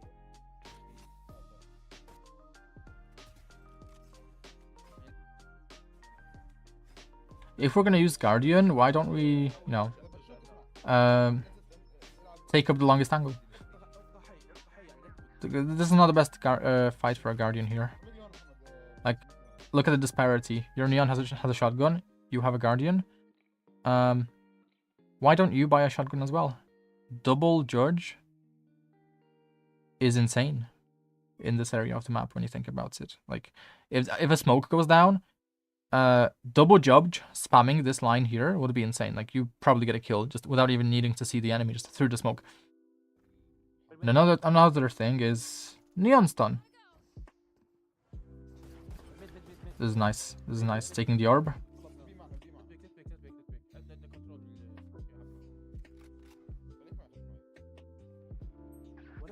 They're mid. We can stay garage. We're in no position to support our Sage. Our Neon is in a position to support our Sage, but we can maintain garage control, really. Because what's gonna happen is, with the amount of enemies we saw mid, there might be one late lurker who's smoked off here. So we really just want to control this space, because if we lose this space, now we're getting sandwiched. Now, this is going to happen where the late lurker is going to shoot you from the side, and the enemies from heaven are going to kill you as well. Here, at least we get the numbers down if we kill the lurker, and by maintaining garage control, the enemy cannot really take the B sites, because they have garage as a constant worry. So we'd have a lot easier of a retake that way. It's the same concept as I talked about on Fracture on the Discord server. Just the more angles the enemy has to worry about, the easier the retake will be. So taking that lane is really strong.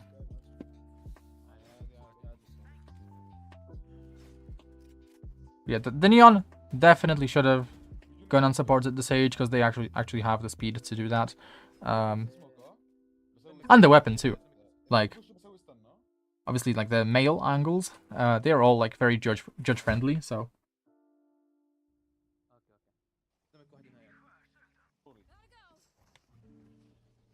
Okay, again, that's nice. I like this. I like this a lot. But now we need to rotate. Now we need to rotate. Like, the enemy's committing. The enemy will commit here, 100%. They lost people. They have the sights. Bit slow of a rotate from us, but it's whatever. Oh.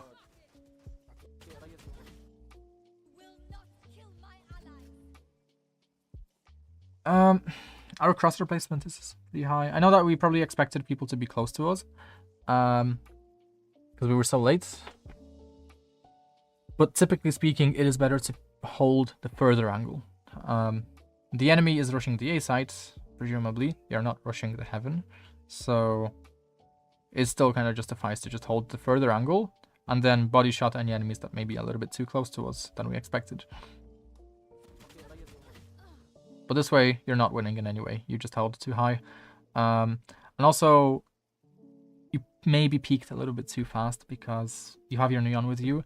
Your Neon is really fucking fast. They can swing wide, you can swing narrow, and you basically get a really good fight on the heaven, where your Neon displaces cross replacement of the enemy, and the enemy is going to be focused on the Neon.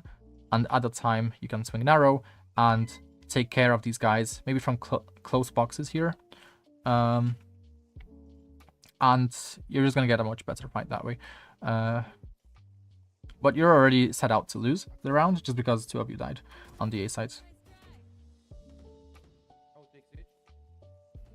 This is not something you can control unless you communicate to your teammates to survive, and your teammates are not gold.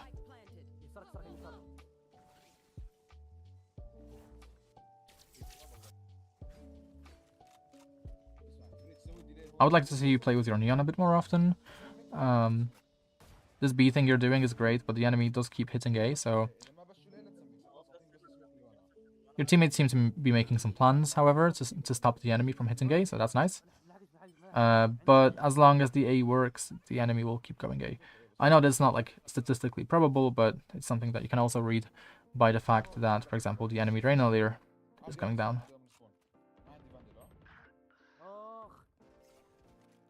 Oh, how'd we gun out? Gun out! Yeah. This was just a 50-50, really. Like, the Omen could have pushed up CT, or he could have pushed up onto the bomb site. In this case, he pushed up onto the bomb site instead of CT, but you could have died. You were as likely to die because you were not ready for him. Omen players typically will teleport like in these kinds of safe pockets here, so...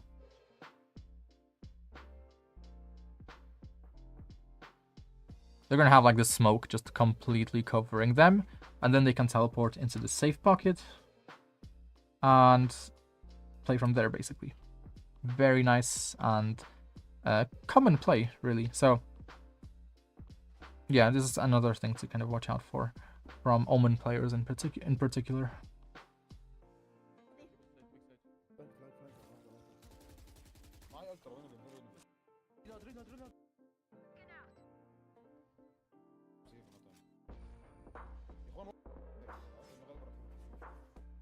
We're low on eco. I would just 5-stack aside, not buy up.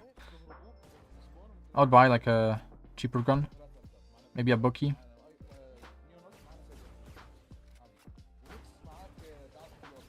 A lot of talking.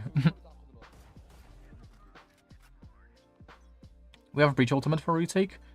Our breach will be die. Our breach will die. Our breach will be die. What are we doing now? What are we doing? That's so risky. This is okay now. Playing an angle like this is okay.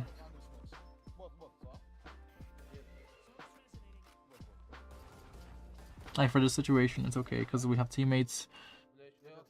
Oh, we stepped out by accident. Is there anything to say? Not really. We're playing with our Neon, which is nice.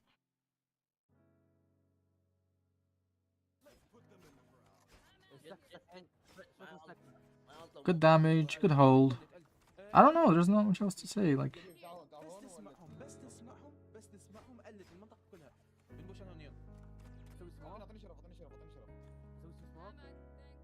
Apart from like tiny details, which I can't be bothered covering.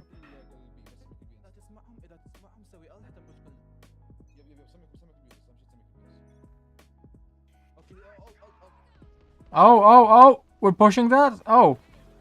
We weren't ready to push that. Shit. What the hell? This is what happens when you play with golds, dude. This is what happens when you play with golds. You get this kind of shit where you just completely don't expect him to ult. Oh my god. That's funny.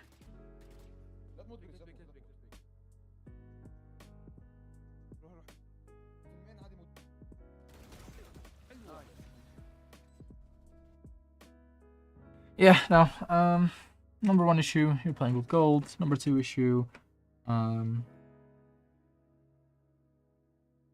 obviously there's lots of issues, but like, this time, I think, okay, so we definitely improved on our refrag game. We made some trades that are really good, really nice, that really resembled Radiant gameplay. However, we're going into a lot of these rounds again with no plan and nothing new. There's nothing really new. Again, like, it's just using the pre-rounds to just think about all of the shit.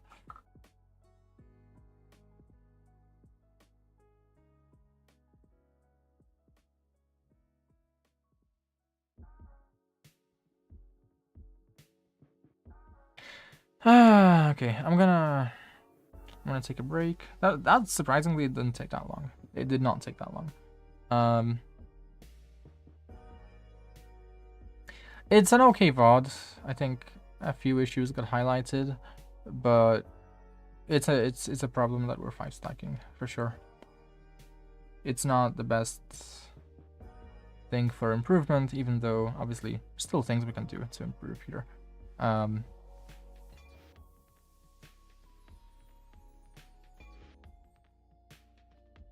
Okay.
Whatever else I talked about in the VOD, I can't remember right now.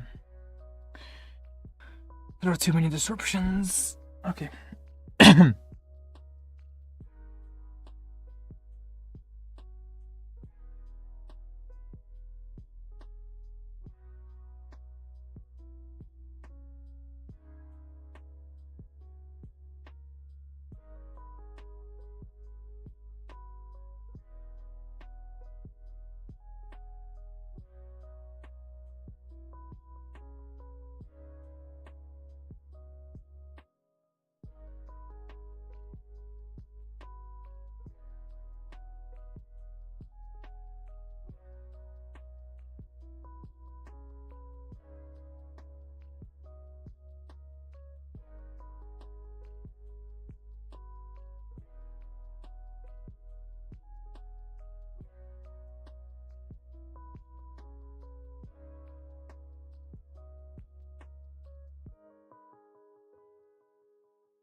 Okay.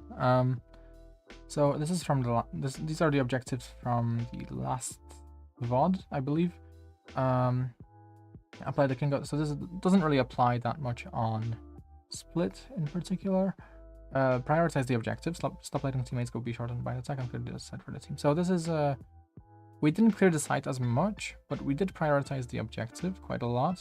We did have decently reliable teammates who did clear site for us, however.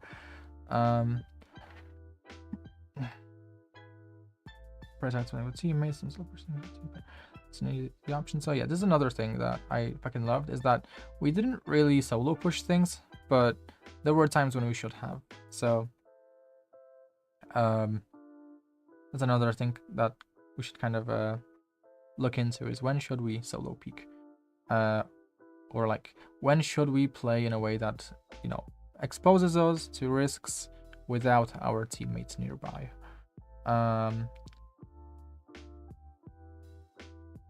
Now, expect the enemy to counter you, consider but change things up in consideration for the enemy.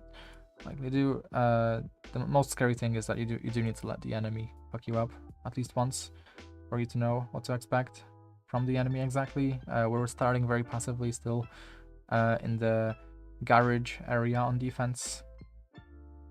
Overall, we have changed the way we play for the better. Much so same issue still. So now, I would say, compared to last time,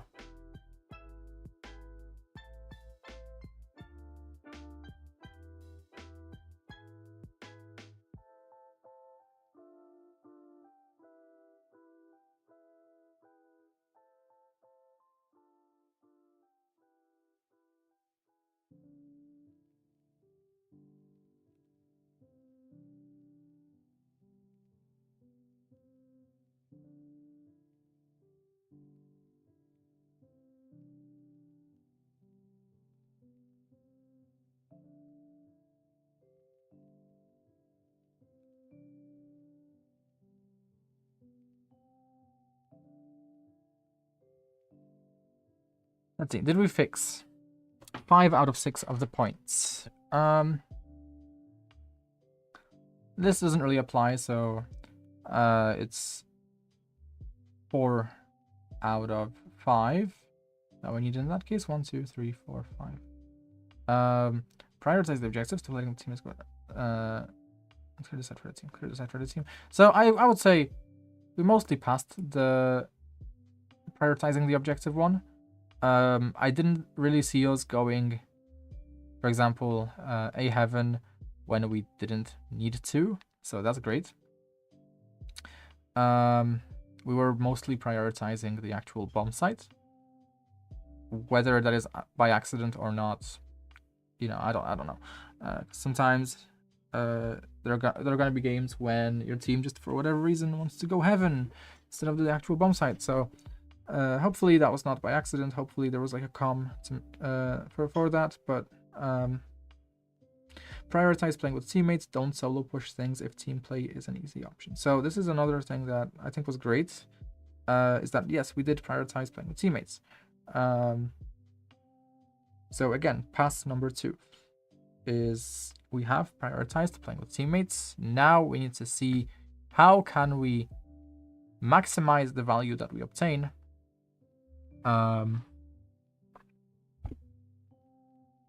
without our teammates with us.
Point number 4. Stop wasting updrafts. You didn't really use updraft. I don't think we abused that many angles. Yeah, again, we aren't really... It doesn't really apply because of the fact that we still didn't have the most diverse positioning, like... But that could be because we don't know about the jumps that we can make, so this VOD might be a little bit too recent.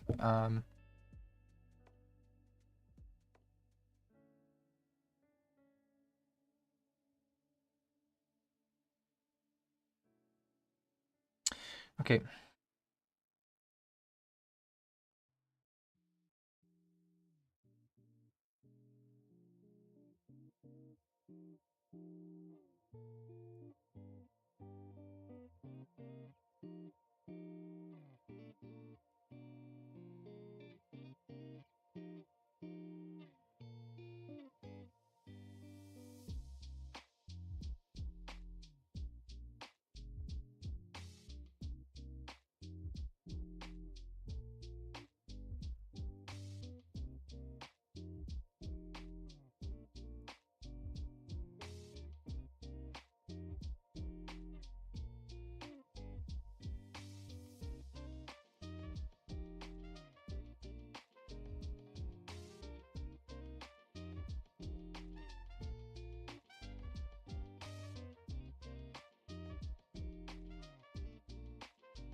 Point 1, 2, 3, 4, 5. Expect enemy to cancel your abilities. Consider the possibilities and change things up in consideration for what the enemy might do. We kinda did it. I think it's 50-50. Actually, no, we mostly did it. We mostly did it, actually, yeah.